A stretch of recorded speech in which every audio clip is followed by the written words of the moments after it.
أعمالنا من يهد الله فلا مضل له ومن يضلل فلا هادي له ونشهد أن لا إله إلا الله وحده لا شريك له ونشهد أن سيدنا وحبيبنا وسندنا ومولانا محمدا عبده ورسوله أما بعد فقد قال الله تبارك وتعالى في القرآن المجيد والفرقان الحميد أعوذ بالله من الشيطان الرجيم بسم الله الرحمن الرحيم من ذا الذي يقرض الله قرضا حسنا فيضاعفه له أضعافا كثيرا والله يقبض ويبسط وإليه ترجعون وقال تعالى في موضع آخر يا أيها الرسل كلوا من الطيبات واعملوا صالحا إني بما تعملون عليم وقال النبي صلى الله عليه وسلم في حديثه لعن رسول الله صلى الله عليه وسلم آكل الربا وموكله وكاتبه وشاهديه وقال سواء أو كما قال النبي صلى الله عليه وسلم صدق الله العظيم وصدق رسوله النبي الكريم ونحن على ذلك من الشاهدين والشاكرين والحمد لله رب العالمين رب اشرح لي صدري ويسر لي أمري واحلل عقدة من لساني يفقهوا قولي اللهم صل على سيدنا محمد وعلى آل سيدنا محمد وبارك وسلم قابل قدر معزز بزرگوں اور میرے عزیز نوجوان دوستوں، ابھی خطبے میں نے آپ کے سامنے قرآن مقدس کی چند آیتیں تلاوت کی، جن میں سے ایک آیت جس میں اللہ تبارک و تعالیٰ کا پاک ارشاد ہے یا ایھا الرسل کلوا من الطیبات واعملوا صالحا، کہ اے رسولوں کی جماعت، اے رسولوں تم سب کے سب پاکیزہ اور حلال چیزیں کھاؤ اور نیک کام کرو۔ چنانچہ اللہ تبارک و تعالیٰ صرف انسانوں کو نہیں بلکہ انسانوں میں جو سب سے مقدس ہستیاں ہیں،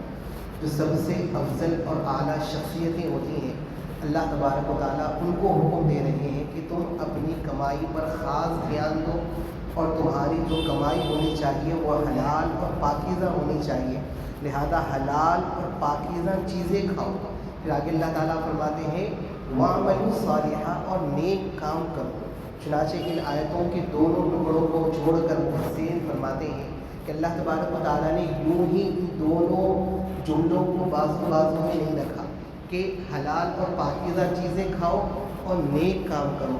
مطلب یہ ہے کہ جب انسان کی کمائی حلال ہوگی، پاکیزہ ہوگی، تو خود بخود اس کو نیک کام کرنے کی توفیق ہوگی۔ تو وہ انسان جو اپنی کمائی کو حلال رکھے گا، حرام کا ایک لقمہ بھی، حرام کا ایک پیسہ بھی اس کی کمائی میں نہیں ہوگا، تو خود بخود الحلال اور پاکیزہ روزی کی برکت یہ ہوگی کہ اب خود بخود انشاءاللہ اس کو نیک کام کرنے کی توفیق اللہ کی طرف سے ملے گی۔ نمازیں ہوں گے، روزے ہوں گے، زکوٰۃ کا نکالنا آسان لگے گا، صدقہ خیرات اور اللہ کے راہ میں جا بجا خیرات کرتے رہنا، غریبوں کی مدد کرتے رہنا یا دیگر اور نیکیوں کی طرف خود بخود اللہ تبارک و تعالیٰ اس کا رخ موڑ دے۔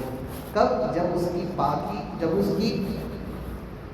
روزی جو ہے وہ پاکیزہ ہوگی، حلال ہوگی۔ تو حلال اور پاکیزہ روزی کی اتنی برکتیں ہیں کہ اس کی وجہ سے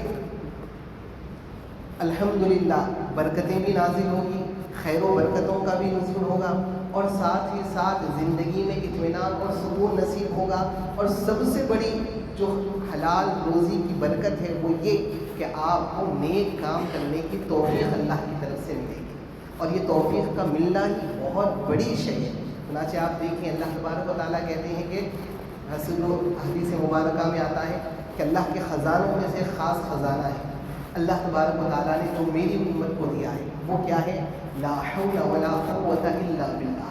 اس ذکر کو ہمیشہ اپنی زبان پر جاری رکھو، اس لیے کہ اللہ کے عرش کے خزانوں میں سے یہ خزانے کو اللہ تبارک و تعالیٰ نے میری امت کو عطا فرمایا ہے۔ اور جب آپ اس کے جو معنی کی طرف غور کرتے ہیں تو اس کے معنی کیا ہے کہ بندے کو ہر مرتبہ اللہ کی یاد دلانا چاہتے ہیں کہ میں نے اگر کوئی نیکی کی ہے تو اس نیکی کرنے کے میرے اندر طاقت و قوت نہیں تھی، اللہ کی توفیق سے میں نے یہ نیکی کی، اور اگر میں کسی گناہ سے بھی بچا ہوں تو اس گناہ سے بچنے میں بھی میرا کوئی کمال نہیں ہے، یہ اللہ ہی کی توفیق ہے کہ میں گناہ سے بچا ہوں۔ تو لا حول ولا قوة الا باللہ نہیں ہے گناہوں سے بچنے کی طاقت، اور نیکی کرنے کی قوت مگر اللہ ہی کی توفیق سے، کہ اگر اللہ توفیق نہ دیتے تو نہ تو میں نیکیاں کرتا، اور اگر اللہ توفیق نہ دیتے تو میں نہ ہی گناہوں بھری زندگی سے محفوظ رہ سکتا۔ تو مجھ پر اللہ کی خاص توفیق رہی، اسی لیے میں نیکیاں کراؤں اور گناہوں سے بچاؤں۔ تو معلوم ہوا کہ اللہ کی طرف سے توفیق ملنا نیکیوں کے کرنے کا یا گناہوں سے بچ جانے کا یہ بہت بڑی نعمت ہے۔ اور اللہ تبارک و تعالیٰ اتنی بڑی نعمت کے ملنے کا وعدہ کس پر فرما رہے ہیں؟ کلوا من الطیبات، حلال اور پاکیزہ چیزیں کھاؤ، خود بخود انشاءاللہ نیکیاں کرنے کی توفیق مل جائے گی۔ اور جب یہاں ایسی بات ہے تو اب اس کا الٹا بھی ہوگا۔ جو آدمی حلال اور پاکیزہ روزی نہیں کمائے گا اور جس کی روزی کے اندر حرام شامل ہوگا تو اب یہ آدمی کو نیکیاں کرنے کی نہیں بلکہ گناہوں کی طرف کیا ہوگی؟ اس کا رجحان ہوگا۔ اب اس کا دل نیکیوں میں نہیں لگے گا، اب اس کا دل اللہ کی نافرمانیوں میں، گناہوں میں، اور وہ چیزیں کہ جو اس کو جہنم میں لے جانے کا مستحق بنائیں گی، ایسی چیزوں کی طرف خود بخود اس کا رجحان ہو جائے گا۔ حرام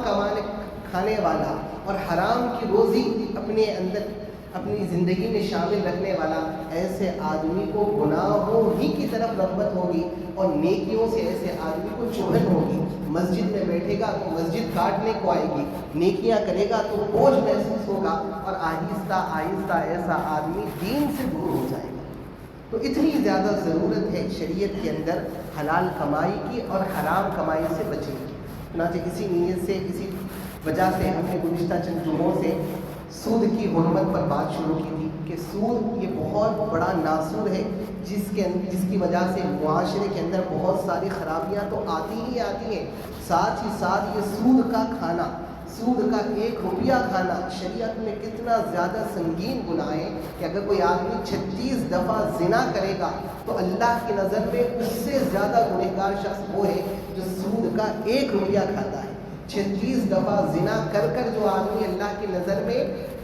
گنہگار اور ناپسندیدہ بنتا ہے، سود کا 1 روپیہ کھانے والا، حرام کا 1 لقمہ کھانے والا اللہ کی نظر میں اس سے بھی زیادہ گیا گزرا ہے۔ اور فرمایا تھا کہ بھئی سود کھانے والا 70 سے زائد گناہوں کا مرتکب بن جاتا ہے، اور ان 70 سے زائد گناہوں میں جو سب سے چھوٹا گناہ ہے وہ یہ ہے کہ آدمی اپنی ہی ماں کے ساتھ صحبت کرے۔ جس طرح آدمی تصور بھی نہیں کر سکتا، مسلمان تو دور کی بات، ایک اچھی عقل رکھنے والا سلیم الفطرت انسان بھی یہ تصور نہیں کر سکتا کہ وہ اپنی ماں کے ساتھ غلط کام کرے۔ سود کھانے والا 70 گناہوں کا مرتکب ہوتا ہے، اس میں سے سب سے چھوٹا گناہ اپنی ماں کے ساتھ بدفعلی کرنا ہے۔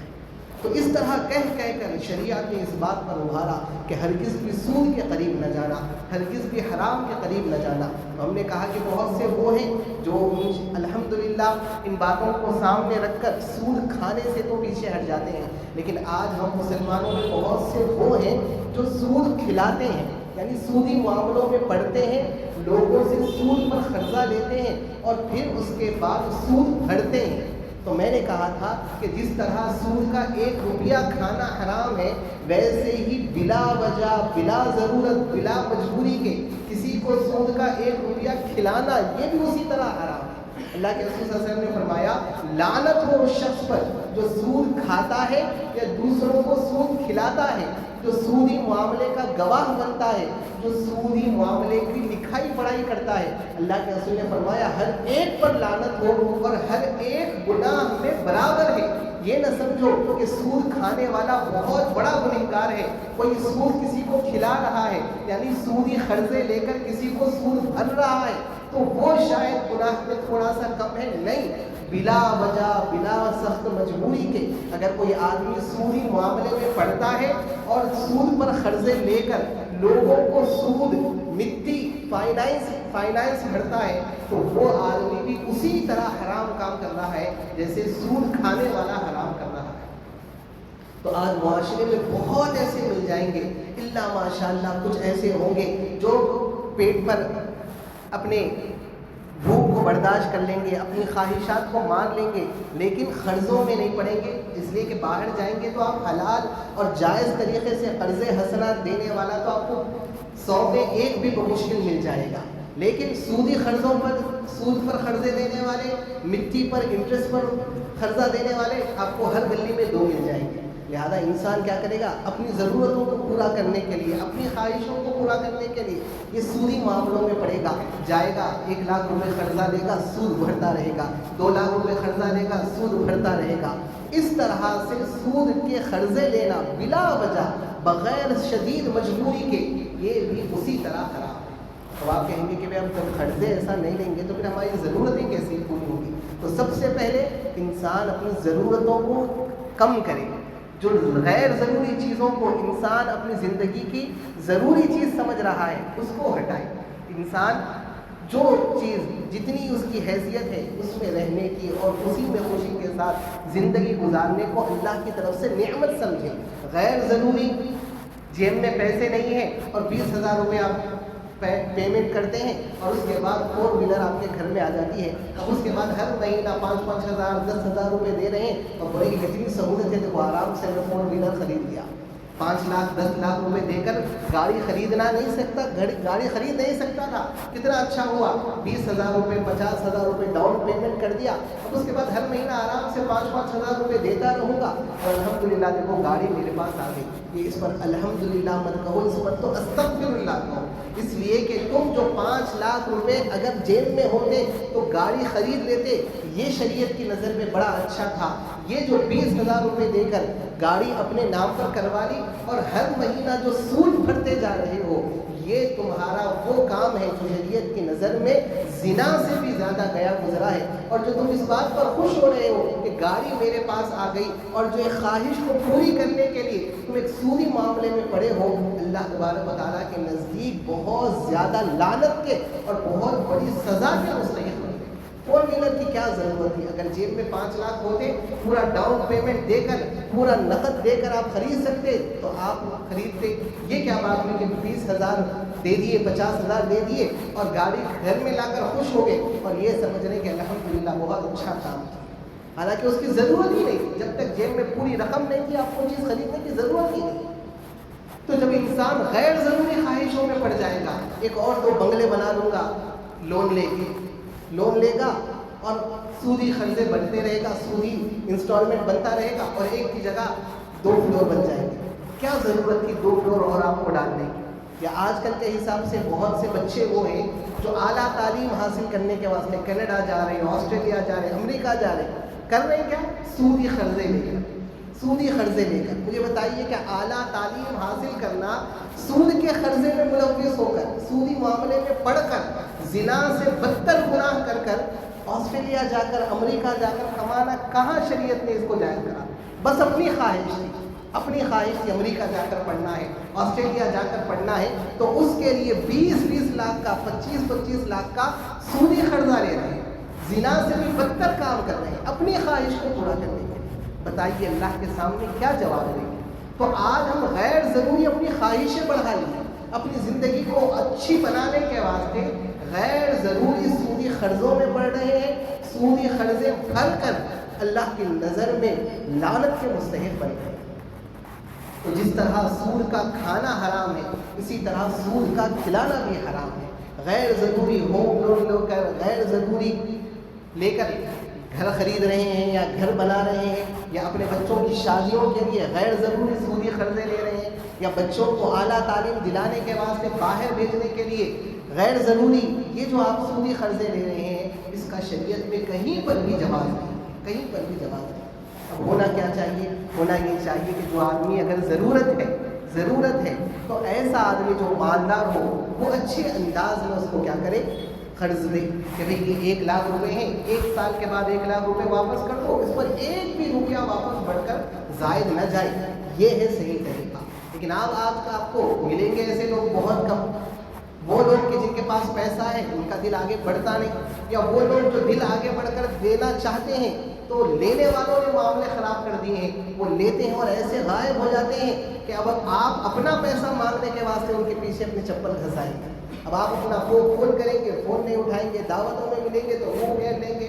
تو اس طرح سے معاملات خراب ہونے کی وجہ سے جن کے پاس پیسے ہیں اور جو اپنے مسلمان بھائی کی مدد کرنے کے لیے آگے بڑھنا چاہتے ہیں، اس ڈر سے پیچھے ہٹ جا رہے ہیں، بھائی اچھا خاصا پیسہ رکھے ہوا ہے، رہنے تو کہاں ان کو دیں گے، اور ان کے پیچھے پریشان ہوں گے اپنا ہی پیسہ مانگنے کے واسطے۔ تو یہ سب چیزیں دونوں طرف سے معاملات خراب ہو رہے ہیں۔ مالداروں کو بھی اپنا مال اٹھا کر جو آپ رکھ رہے ہیں، 1 سال کے بعد قرضہ دے دیجیے، 1 سال کے بعد واپس آپ کے پاس آئے گا، آپ کا مال کہیں جانے والا نہیں ہے، قرض دینا ہے۔ لہذا اس خوش دلی سے مالدار بھی اپنے خاندان میں، اپنے دوستوں میں، اپنے رشتہ داروں میں بلا سود کے لوگوں کو قرضہ دیں، اور دینے والے بھی یہ سمجھیں کہ جس طرح بینک کو میں سودی قرضہ دیتا واپس کرتا تھا، جس طرح میں کسی فائنینسر کو مٹی بھر کر ٹائم پر قرضہ کے انسٹالمنٹ بھرتا تھا، ویسے ہی یہ بھائی جس نے اپنے حلال پیسے میری ضرورت کو سامنے رکھتے ہوئے خود کی ضرورت کو پیچھے رکھ کر مجھے دیے ہیں، میں بھی اس کو وقت سے پہلے انسٹالمنٹ دوں گا، وقت سے پہلے میں اس کے پیسے بھروں گا، اور اس طرح میں اپنے قرضے کو ادا کروں گا۔ ایسی کوشش ہونی چاہیے۔ ایک دوسری صورت جو حلال ہے، جائز ہے، جس کا رواج ہونا چاہیے اور ہو بھی رہتا ہے، بعض دفعہ بعض جگہوں پر ہوتا، اس کا رواج اور اچھے انداز میں ہو جائے تو اس سے بھی لوگوں کا فائدہ ہے۔ وہ کیا ہے؟ کئی لوگ اس میں شامل ہوتے ہیں۔ وہ کیا چیز ہے؟ چٹھی کی شکل ہے۔ ایک آدمی ہے جس کے پاس بس 10-20 ہزار روپے ہیں۔ اب یہ 10-20 ہزار سے وہ کوئی کاروبار تو کر نہیں سکتا، کوئی اچھا بڑا کاروبار کہ جس سے اس کا روزگار اچھی طرح سیٹ ہو۔ اب اس کو 1,00,000-2 لاکھ کی ضرورت ہے تاکہ اچھا کاروبار شروع کرے۔ اب کسی کے پاس جائے گا تو حلال طریقے سے قرض حسنہ دینے کے لیے حیثوں والے بھی پیچھے ہٹ جائیں گے۔ اب سودی قرضوں میں جانے کے بجائے اگر یہ آدمی جس کے پاس 10-20 ہزار روپے ہی ہے وہ چٹھی ڈالے کہ ہر مہینہ 10-10 ہزار روپے کی چٹھی، 20 مہینوں کی چٹھی ہو گئی تو 2 لاکھ روپے آ جائیں گے۔ اب اللہ کے کرم سے اگر وہ ایک مہینہ 10,000 روپے بنا، دوسرے مہینے پھر 10,000 روپے بنا، اور مان لیجیے تیسرے مہینے میں اس کے نام کی چٹھی آ گئی تو اس کو 2 لاکھ روپے مل گئے۔ اب وہ 2 لاکھ کا اگر وہ کیا کرے، کاروبار شروع کر دے، اور اس 2 لاکھ کے کاروبار میں اس کو ہر مہینہ کم سے کم 20,000 کا بھی منافع آیا تو 10,000 چٹھی میں بنے گا اور 10,000 اس کے ہاتھ میں آئے گا۔ اب آپ بولیں گے کہ بھائی 2 مہینے میں اس کی چٹھی اچھلنا اٹھ جانا یہ کہاں سے یقینی ہے؟ ٹھیک ہے، 2 مہینے میں اس کی چٹھی نہیں اٹھے گی، جس کی 2 مہینے میں چٹھی اٹھے گی یا جس کی پہلی مہینے میں چٹھی اٹھے گی اس سے یہ کہہ دے کہ بھائی مجھے بہت ضرورت ہے، اللہ کی خاطر یہ جو چٹھی آپ کے نام کی اٹھی ہے یہ مجھے دے دو، جب میری چٹھی اٹھے گی میں آپ کو دے دوں گا۔ تو اس طرح اگر ایک مسلمان دوسرے مسلمان کی ضرورت کے موقع پر کام آئے گا تو سودی معاملوں میں پڑھ کر زنا سے بدترین گناہ سے بھی بچ جائیں گے، اللہ کی لعنت سے بھی محفوظ ہو جائیں گے، اور آپ کا کام بھی نکل جائے گا۔ کتنا اچھا ہے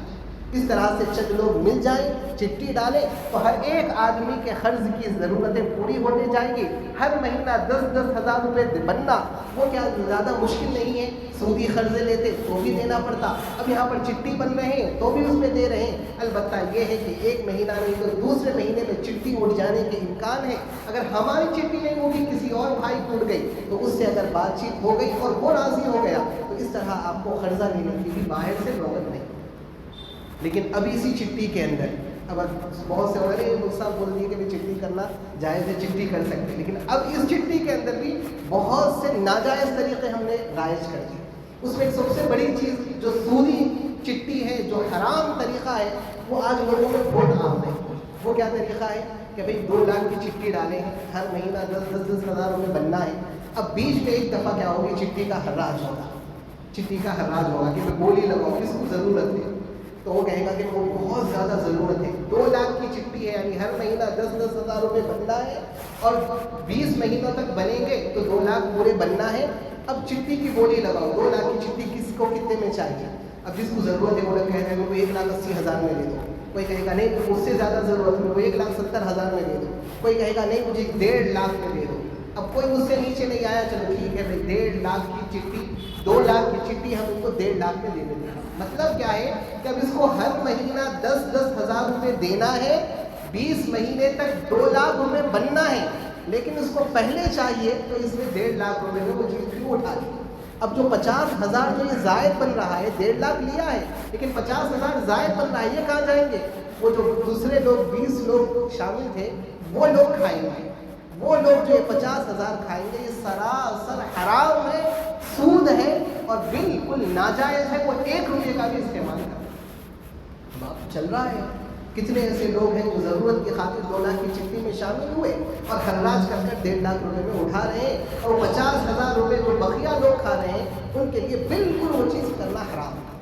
اور یہ آدمی کی جو 1.5 لاکھ میں وہ چٹھی اٹھا رہا ہے، اگر اس کو شدید ضرورت نہ ہو، اگر مجبوری کی حد تک یہ نہ پہنچا ہو اور اس کو 1.5 لاکھ کی ضرورت کہیں سے باہر سے پوری نہیں ہو رہی ہے، اور اگر وہ 1.5 لاکھ نہ ملیں گے اس کی جان کا مال کا نقصان ہوگا، اس وجہ سے اگر یہ 1.5 لاکھ میں ہر رات کی چٹھی اٹھا رہا ہے تو کوئی بات نہیں۔ لیکن اگر یہ غیر ضروری بس یوں ہی تھوڑی بہت ضرورت کی خاطر حراج کر 1.5 لاکھ میں چٹھی اٹھا رہا ہے تو یہ بھی اس کے لیے حرام ہو جائے گا۔ تو چٹھی جو اچھی چیز تھی، جائز طریقے سے آپ اپنا قرضہ لے سکتے تھے، کسی کو دے سکتے تھے، آج ہم نے حرام طریقے سے آسانی سے پیسے کمانے کے حرص کی خاطر اس کو بھی کیا کر دیا، ناجائز حرام کر دیا۔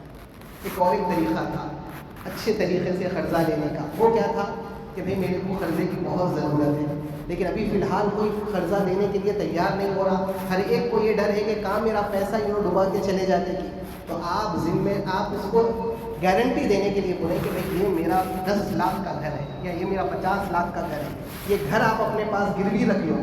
آپ میرے کو 2 لاکھ روپے دے دو، 5 لاکھ روپے دے دو۔ اب تو آپ کو اطمینان ہو گیا کہ اگر میں آپ کے 2 لاکھ روپے یا 5 لاکھ روپے قرضہ واپس نہیں کروں گا تو یہ گھر تو آپ کے پاس ہے، آپ اس کو بیچ کر اپنا پیسہ وصول کر لینا۔ اس کو شریعت میں بولتے ہیں رہن، گروی رکھنا۔ بہت اچھا طریقہ تھا، یہ بہت اچھا طریقہ ہے، شریعت نے اس کی اجازت دی ہے رہن کی، کہ اگر کسی کو ضرورت ہو اور سامنے والے کو اس بات پر بھروسہ نہیں ہے کہ آپ میرا قرضہ واپس کریں گے، تو آپ اپنی کوئی قیمتی چیز، اپنا زیور، اپنی گاڑی یا اپنا مکان گروی رکھ لیجیے، ضمانت پر اس کے پاس رکھ دیجیے اور اس کے پاس سے پیسے لے لیجیے۔ وہ بھی مطمئن رہے گا کہ اگر یہ میرا پیسہ ادا نہیں کرے گا تو میں تو اس کی چیز بیچ کر اپنا پیسہ وصول کر لوں گا۔ لیکن اس رہن کے جائز طریقے کو بھی آج ہم نے بالکل حرام کر دیا۔ اب ہم کرتے کیا ہے، اب ہم کسی کو، ہمارے کو ضرورت ہے 2 لاکھ روپے کی، ہم کسی سے 2 لاکھ روپے لیتے ہیں اور رہن اس کو گھر پر دیتے ہیں، حالانکہ جو رہن گھر پر دیا جا رہا ہے وہ بالکل میرے پاس ضمانت ہے، امانت ہے، میں اس میں ہرگز بھی اس کو استعمال کر اس کو خیانت نہیں کر سکتا۔ لیکن وہ رہن کا گھر لے رہے ہیں، اس میں دھڑلے سے رہتے ہیں اور کوئی کرایہ نہیں دیتے، اور کرایہ بھی دے رہے ہیں۔ ہر رہن کی صورت کو جائز کرنے کے واسطے تو معمولی 200 روپے، 500 روپے، 1000 روپے، حالانکہ اس کا اصل کرایہ ہے 25,000 روپے یا 10,000 روپے۔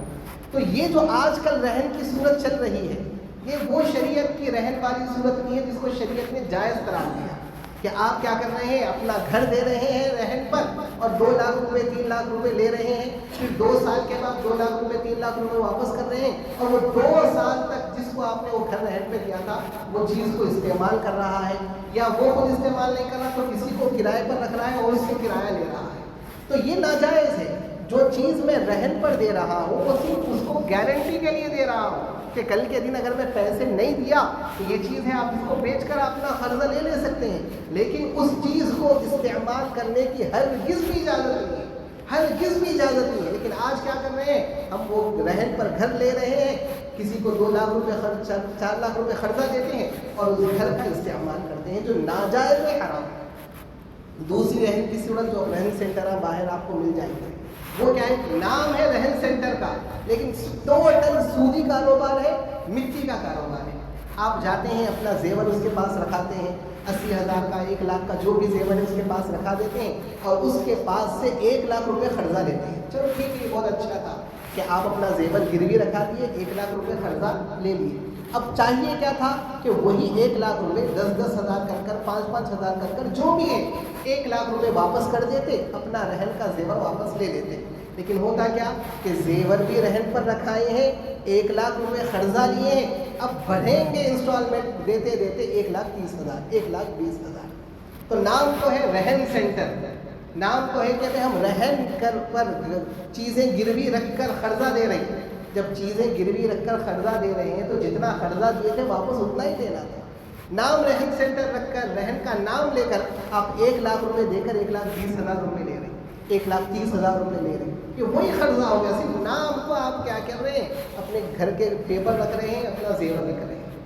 تو میرے عزیز دوستوں یہ چٹھی اچھے طریقے سے آپ اگر اس کو چلاتے تو لوگوں کی ضرورتیں پوری ہو سکتی تھی، لوگ ناجائز قرضوں میں جانے کے بجائے جائز طریقے سے ان کو پیسہ مل جاتا تھا، سب لوگوں کا فائدہ ہوتا تھا. لیکن اس چٹھی کو بھی ہم نے حراج وغیرہ کی چیزیں کر کر اس کو حرام شکلیں اس میں اختیار کر لی. رہن اتنا اچھا طریقہ تھا کہ جس کے ذریعے سے ایک آدمی کو قرض مل سکتا تھا، لیکن آج اس رہن کے سسٹم کو بھی ہم نے خراب کر دیا. تو کہنے کا مطلب یہ ہے کہ شریعت نے جو چیز کی اجازت دی ہے، جو شرائط رکھے ہیں، اس کو معلوم کریں. اپنے کو نہیں معلوم ہے تو کسی عالم سے پوچھیں، کسی مفتی سے پوچھیں، کسی دیندار آدمی سے جو علم والا ہے اس سے پوچھیں. مجھے قرض لینا ہے رہن پر رکھ کر، رہن کی اصل صورت کیا ہے؟ میں کسی کو کوئی چیز اس کی رہن پر رکھ کر قرضہ دوں تو میں طریقہ کیا ہونا چاہیے؟ یہاں پر کیا ہو گیا، دلوں میں یہ ہے کہ بھائی رہن نہیں، کچھ بھی نہیں، بس میرے بیٹھے جگہ پیسے ہونا، بیٹھے جگہ آسانی سے مجھے پیسے آئے. اب اس کو نام دیتے رہے شریعت کا، رہن کا نام، چٹھی کا نام، لیکن ہو رہا کیا؟ وہی حرام طریقے سے، وہی ناجائز طریقے سے ہم پیسے حاصل کرتے ہیں. تو یہ بالکل غلط کام ہے. شریعت نے آپ کو، اور آپ یہ سمجھ رہے ہیں کہ بھائی میں تو الحمدللہ اچھی زندگی گزار رہا ہوں، میں تو نمازوں کا بھی ہوں، روزوں کا بھی ہوں، زکوٰۃ کا بھی ہوں، بہت نیکیاں بھی کر رہا ہوں، عمرے پہ عمرے بھی ہو رہے، حج پہ حج بھی ہو رہے، لیکن آپ اس سودی معاملوں میں پڑے ہوئے ہیں، یہ حرام کاری میں آپ پڑے ہوئے ہیں. تو وہ ساری کی ساری نیکیاں ایک جگہ، اور یہ ایک ایک روپیہ کھا کر جو آپ حرام کاری میں اور اللہ کی لعنت کے مستحق بن رہے ہیں، اس کا کوئی جواب اللہ کے سامنے آپ نہیں دے سکتے. حدیث مبارکہ میں کتنی سخت وعید آئی ہے. اللہ کے رسول صلی اللہ علیہ وسلم نے فرمایا کہ ایک آدمی وہ ہے ایک جو لمبا سفر کر کر مکہ مکرمہ کو پہنچا، اتنا لمبا سفر اور اتنی تکلیف دہ سفر کر کر پہنچا کہ اس سفر کی وجہ سے اس کے بال پورے مٹی میں گرد آلود ہو گئے، کپڑے پورے بالکل پوسیدہ ہو گئے،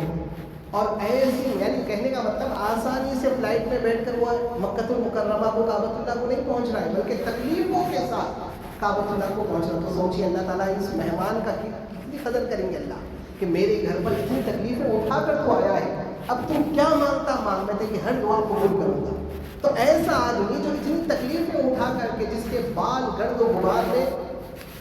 لٹے پڑے ہیں اور جس کے کپڑے بالکل گرد و غبار میں لٹے پڑے ہیں، ایسا آدمی مکہ المکرمہ کو، کعبہ کو پہنچ رہا ہے.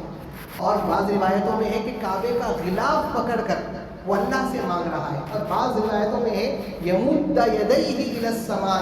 دونوں ہاتھ اٹھا کر اللہ کی طرف، آسمان کی طرف متوجہ ہو کر وہ کہتا ہے یا رب، یا رب، اے میرے رب میری التجا سن لے، اے میرے رب میری التجا سن لے. تو آپ سوچئے کیا ایسے آدمی کی اللہ تعالیٰ پکار نہیں سنیں گے؟ ایسے آدمی کی اللہ تعالیٰ دعا نہیں سنیں گے؟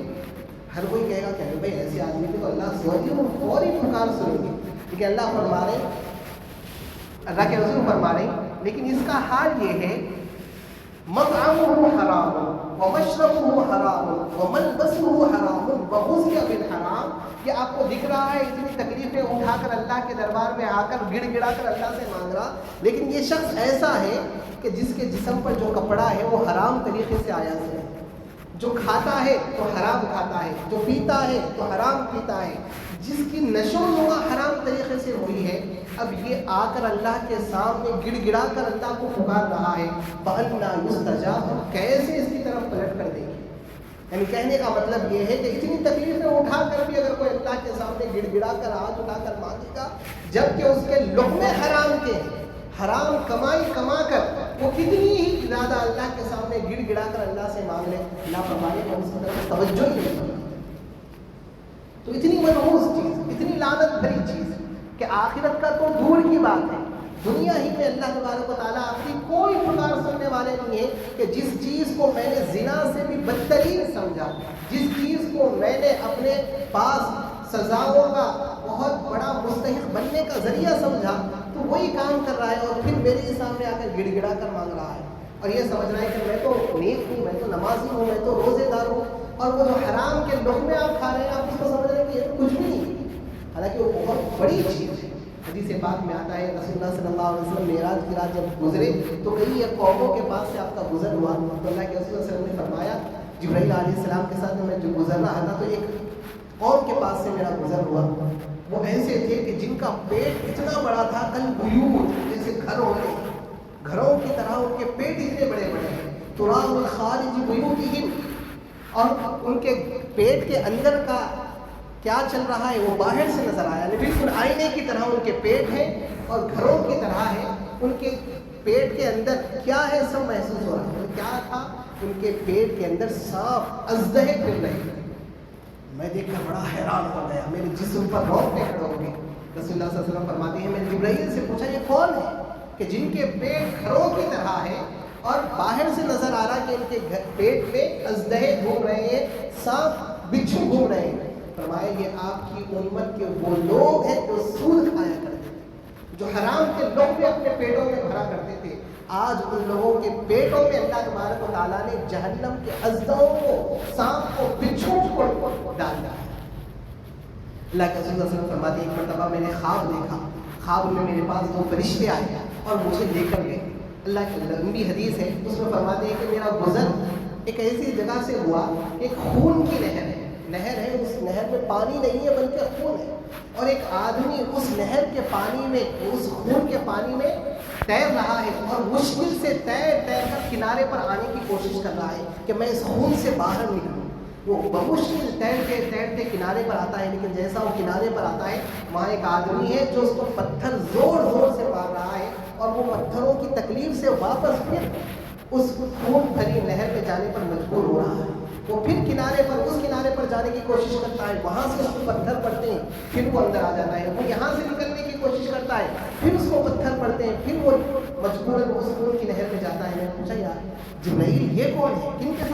کن کے ساتھ ہو رہا ہے ایسا؟ یہ آپ کی امت کے وہ لوگ ہیں جو سود کھایا کرتے تھے, لوگوں کی خون پسینے کی کمائی نوچ کے کھاتے تھے. تو آج اللہ نے ان کو خون کی نہر پہ ڈوبو کر رکھا ہے. آج یہ چاہ رہے ہیں کہ یہ خون سے باہر نکلے. دنیا میں جب لوگوں کا خون چوس کے سود کھاتے تھے, اللہ نے کہا کہ یہی خون کا مزہ آج تم جہنم میں چلو. اتنا خطرناک ہے میرے بھائی, سود کا 1 روپیہ کھانا, سود کا 1 لقمہ کھانا کہ آپ تصور بھی نہیں کر سکتے کتنا زیادہ سنگین جرم ہے, اور اللہ کی نظر میں, شریعت کی نظر میں کیسے ہیبت ناک سزاؤں کو مول لینے والا ہے. بس آپ بیٹھے جگہ سکون سے میرے کو پیسہ آ گیا تو بس وہ حلال ہے کہ حرام ہے کہ مجھے اس سے کچھ لینا دینا نہیں ہے. تو اس سے آپ نہ صرف یہ کہ آپ اپنی دنیا تباہ کر رہے ہیں, آخرت بھی تباہ کر رہے ہیں. اللہ تعالیٰ سے دعا ہے کہ اللہ تعالیٰ ہم سب کو اس فعل کی گھنونی حرکتوں سے کو سمجھنے کی اور ان سے دور رہنے کی توفیق عطا فرمائے. حلال کما کر حلال زندگیاں گزارنا اللہ تعالیٰ ہم سب کے لیے آسان فرمائے. آمین یا رب العالمین. وآخر دعوانا